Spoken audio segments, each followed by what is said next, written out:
Anne Sinclair, bonjour. Bonjour. On vous reçoit aujourd'hui à la Fondation Jean Jaurès pour la présentation donc, de votre livre sorti chez Grasset, Chronique d'une France blessée.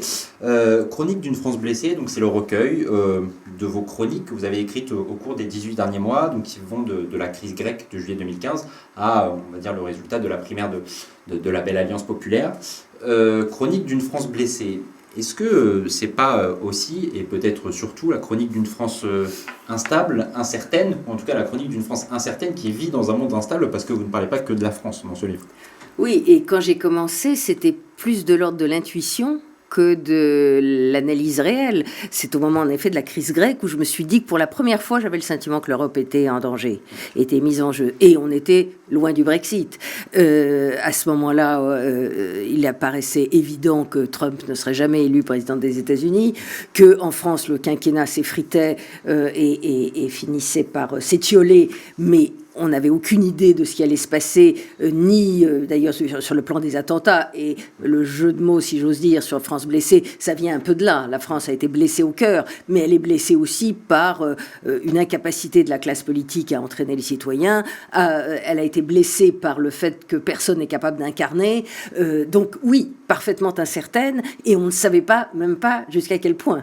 Et donc c'est une France très incertaine, mal en point, dans un monde qui est devenu dangereux. Et pour moi, le point de charnière, ça a été l'élection de Trump, où je me suis dit, on est entré dans un monde imprévisible, et pour la première fois, je me suis dit, il y a de quoi avoir peur de ce monde. Et ça continue, puisque quand Trump menace la Corée du Nord aujourd'hui, on se dit qu'on est à la merci de 2 tweets de présidents imprévisibles. Donc le monde est imprévisible, le monde est dangereux, le monde est incertain, et la France culmine par une sorte d'incertitude. On est aujourd'hui à 10 jours des élections et on ne connaît même pas l'ordre d'arrivée du premier tour. Alors, la France qui culmine du coup dans cette incertitude. Alors, quand on regarde brièvement vos différentes chroniques, si on les regarde sans être trop attentif, on pourrait se dire, ben voilà, finalement, vous montrez une espèce d'explosion permanente sur tout un tas de sujets qu'il n'y a plus forcément de lien qu'on a du mal à imaginer que le tissu social existe encore. Quand on vous lit attentivement, je crois qu'on peut malgré tout voir que vous essayez de raccrocher tant bien que mal à chaque fois un certain nombre d'événements avec en citant un certain nombre de références culturelles, historiques. Vous citez beaucoup les intellectuels, le monde des idées. Et finalement, vous avez cette phrase, page 53, « Les valeurs, c'est comme la culture, ce qui reste quand on a tout oublié pour faire tenir ensemble une histoire et un peuple. » Ces chroniques-là, c'est aussi pour montrer que finalement, la France, elle reste grande, quand bien même tout est explosif. Oui, et quand les valeurs, justement, tiennent le coup, quand elles sont complètement mises cul par-dessus tête, à ce moment-là, qu'est-ce qui reste? Si la politique est incertaine et les valeurs sont piétinées, en effet, la dernière chose à laquelle on peut se raccrocher, c'est la culture, c'est l'intelligence collective. Mais cela dit, c'est pas aussi noir que vous le dites, mon livre. Je pense que je suis pessimiste à court terme, et on a tout lieu de l'être quand on fait une chronique au jour le jour sur les 18 derniers mois, il y a lieu d'être pessimiste.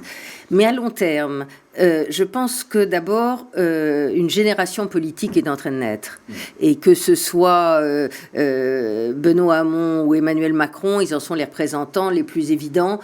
C'est autre chose, c'est des gens qui ont pensé et pensé le monde de demain.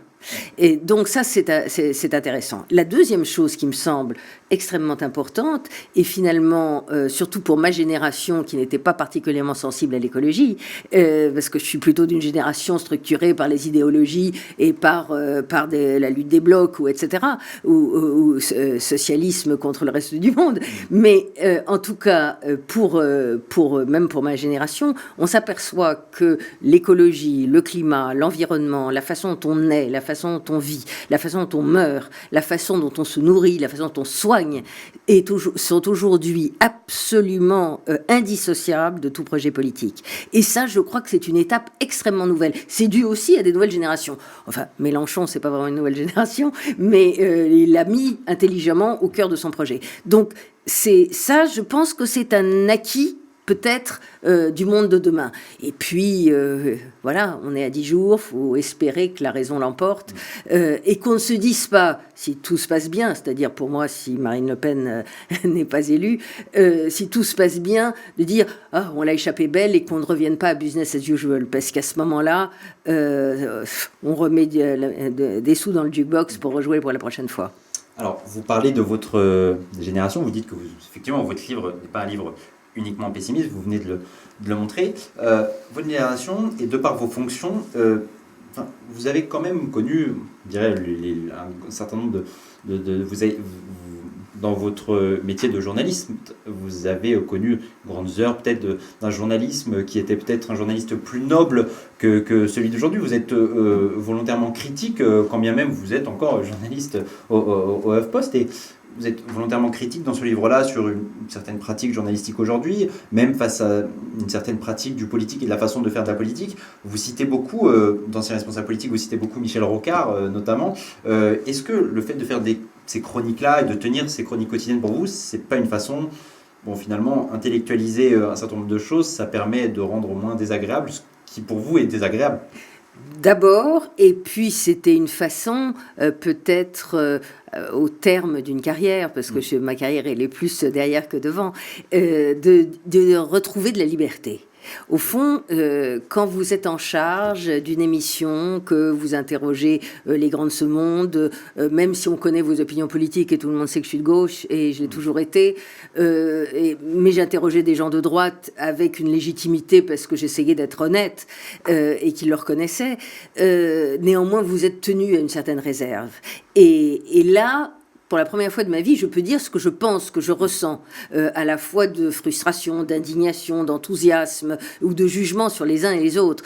D'ailleurs, c'est pour ça que au Huffington Post, où j'étais directrice éditoriale, j'ai laisser tomber volontairement ma fonction pour pouvoir ne pas les entraîner dans mes jugements, parce qu'il y en a quand même quelques-uns de sévères, à droite et à gauche, et en même temps pouvoir m'exprimer comme je le voulais et ne plus avoir d'attache. Et c'est la première fois de ma vie journalistique où je suis libre. Et donc l'envie, le besoin de liberté et la qualité de la liberté fait que ça se retrouve beaucoup plus dans l'écriture que dans une émission médiatique. Finalement, c'est la télé qui fait l'essentiel des émissions, l'essentiel du journalisme d'aujourd'hui, mais c'est pas la quintessence du journalisme. Et je le dis pour avoir fait énormément de télé. Merci beaucoup, Anne Sinclair. Merci à vous.